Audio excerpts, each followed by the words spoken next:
Hello, this is Jason Thomas. I'd like to talk about a couple stories that were mentioned briefly in passing in the foreword to my book, Immaterial. Now, if this is one of the first videos that you've heard, or you're unfamiliar with me overall, that might be a good place to start. That is a book of 100 imaginary compositions that started at around 2004, at around the same time that I began using the term subject music. And these two little small incidents that happened before then, in the 90s, are just two small things that led in part to my pursuing that particular path. And in general, to give an abridged version of what that topic is, which you'll see a little more about if you decide to read Immaterial or listen to some of the other videos on this channel. An abridged version would be something that prioritizes the perceptual result rather than the physical aspect of production. Now, that's a very abbreviated version, as would be the case if something were that short on attempting to encapsulate any other type of music. But I think if you hear these couple stories, you'll see the direction I was getting at. And one of them was when I became a music student after high school. And the other one is regarding a chain record store, Tower Records, which was very prominent in the cities that I used to patronize it, namely Boston and New York. So let's take those one at a time. Now, as a young musician, I was a saxophonist and was interested in improvisation. I was also a bassoonist for more concert music and traditional repertoire that took advantage of that particular instrument. I was roughly of equal ability on both as far as written material, with the additional advantage of being an emerging competent improviser as a teenager on the saxophone. So when I decided to be a music student at the conclusion of my high school years, I thought I would want to be a composition student specifically. Now, that is something that I had an interest in for some time at that point. I had done as much self-study as I could with the resources that were available. Keep in mind that this is before widespread internet availability. I graduated high school in 1997, and at that time, it was odd because a composer's reputation, if they were a living composer, would often precede my ability to get their recordings. Of course, I was working on a budget as a high school student, doing occasional construction work or working in a music store, depending on the time that we're talking about, and also just was not in ready access to recordings of contemporary music at that point in time. So I was looking at a program to attend, and the interesting thing to me at that point in time is how many people, which this will not be a surprise to anyone that's ever been a music student, every program on the planet wanted a new bassoonist. Very few of them wanted another saxophonist, and particularly if you wanted to be a composer. It was the policy at most of the major conservatories in the United States and outside of it that if you were a saxophonist, you could not even necessarily be in the, quote, classical division. You could study jazz composition in that division, but you weren't a real composer if you didn't have the right instrument or one of the acceptable instruments. I'll never forget thinking that was an error when I read it in a prospectus. And I remember calling up the academic institution in question and saying there appears to be some type of mistake. What repertoire would I prepare, or what audition material would I use? Were my principal instrument this, and I wish to study composition? And the person just straight up said, this was, of course, a receptionist, well, you have to study a legitimate instrument here. And that was a bit of a surprise to me. We're talking about an instrument that had only been in existence for 150 years at that point in time and had been used by many major composers, but apparently that was not sufficiently legitimate, or at least sufficiently legitimate compared to the bassoon, which was actively recruited from that institution. So in any case, I ended up going somewhere that would not have that technological focus relative to what one decided to do as a composer, and this kind of irritated me along the way. I mention in Immaterial that every single one of those institutions has reversed that policy in the intervening years. So from 1997 to the present, which is not that long, we have a total reversal of that situation. The other story that I mentioned was regarding a chain record store, Tower Records, which was huge in Boston and New York. Both of those locations were several stories. I believe 4 stories apiece, but I could be wrong on that. And you would go from an escalator from one floor to the next, and the number of recordings were massive. But not only that, they would have stations with certain selections and the ability to listen with a pair of headphones prior to purchasing the particular CD.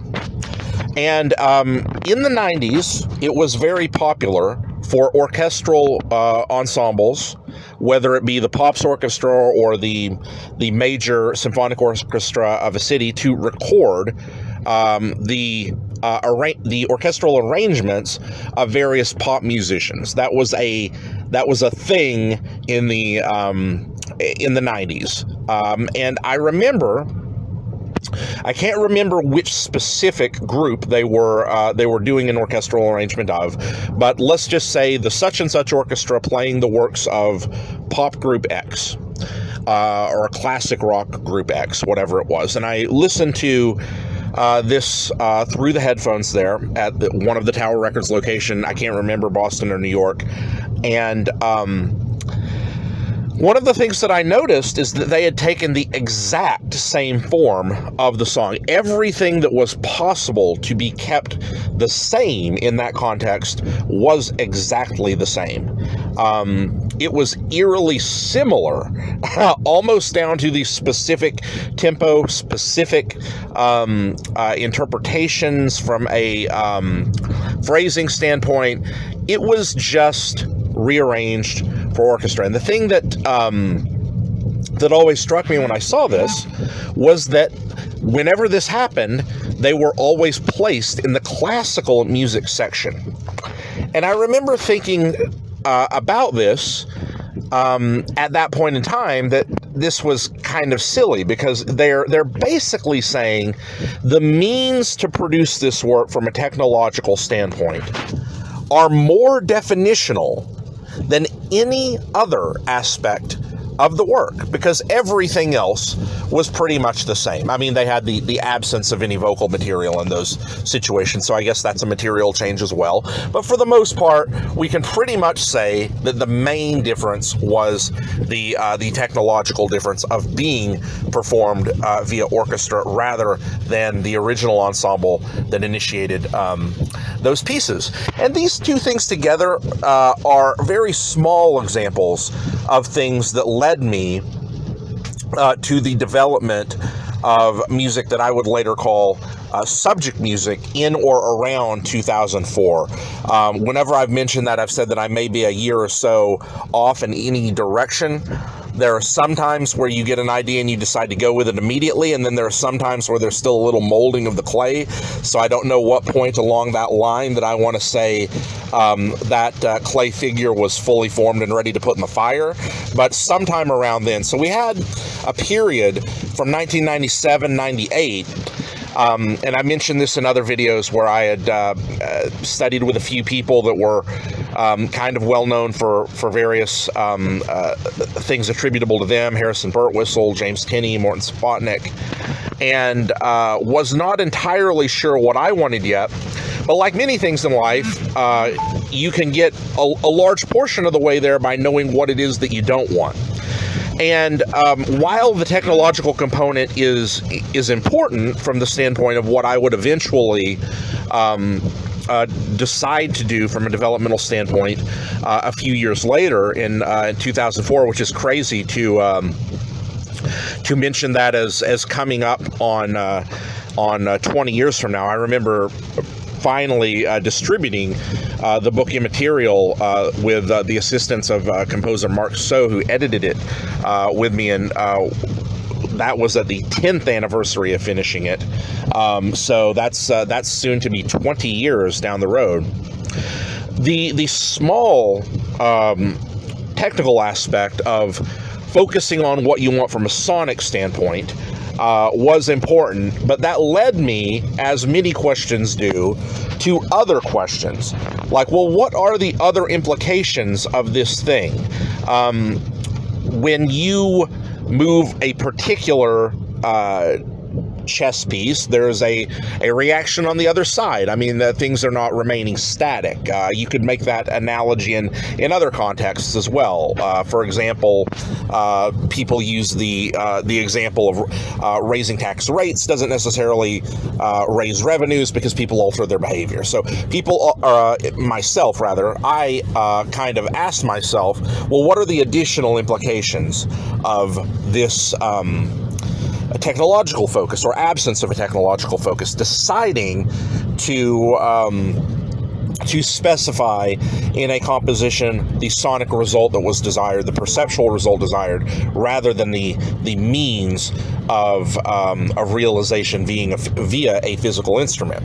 In part because I may not be the best person to do that as a generalist versus someone who is an expert in that particular technology, or it may be a technology that does not even yet exist, which is something that I had also heard a couple other composers in the late 90s, early 2000s speculate on, which I think is certainly a material point of interest. But beyond that technological aspect, the physical result being expected or desired in a listener is also a material point that is, I wouldn't say a necessary point following the change in technological focus. I mean, you could certainly write conventional things with that strategy from a practical standpoint, but I became intrigued with the further implications of what it would mean to take away the physical component from the production as a primary force of organization, and also remove the desire for the types of physical reactions that we expect in a listener. And to give some examples for that, which I also do in Immaterial, I'd like to keep pointing people back to that collection of compositions with its foreword. You can also hear a recording of me just reading the foreword to the piece here on this channel as well. But an example of that absence would be perhaps abstract images that do not represent the physical components in the real world versus images that are intended, let's say moving images, if we use film as an analogy for perhaps what I would be attempting to do sonically. What are some examples of things where that is relevant and you have an expected physical example? Well, the three that are fairly obvious that I can think of are suspense film, comedy, and eroticism. All of those examples focus on the body in a different way, or focus on the act, focus on physicality, and they also expect a particular physical reaction or experience in the perceiver. And I decided that the direction that I was going was one in which I would like to remove that particular component or that degree of primacy that is present in that type of work in a musical context. We are not only focusing on the perceptual result that is desired, but at least in the case of my situation and my preference, when I am writing works that would be considered to be subject music, removing the desire for physical reaction or experience in the listener, similar to those just described a moment ago. And I have to give a brief apology, as many of you may be able to hear. I am recording this during a drive, and we're starting to get a bit of rain that is making itself known pretty prevalently. So my apologies for that. I'll probably wrap this up in the next moment or two and do some other videos on related topics in the near future. But I thought that it was interesting, those two experiences, my principal instrument kind of as an impediment to being able to be a composition student at certain institutions close to 30 years ago, and also the placement of those orchestral interpretations of various pop performers in the classical music section made an influence. They planted a bit of a seed that put me in a very specific direction, and sometimes that is all it takes. It was interesting to kind of see those influences and a few others end up solidifying themselves philosophically for me, and what I would end up referring to as subject music, it looks like 6 or 7 years later. So thanks for listening thus far. I'll look forward to doing a few more of these videos, and again, apologies for any kind of difficulty that this recent rain has caused. I will see you in the next video. Thanks.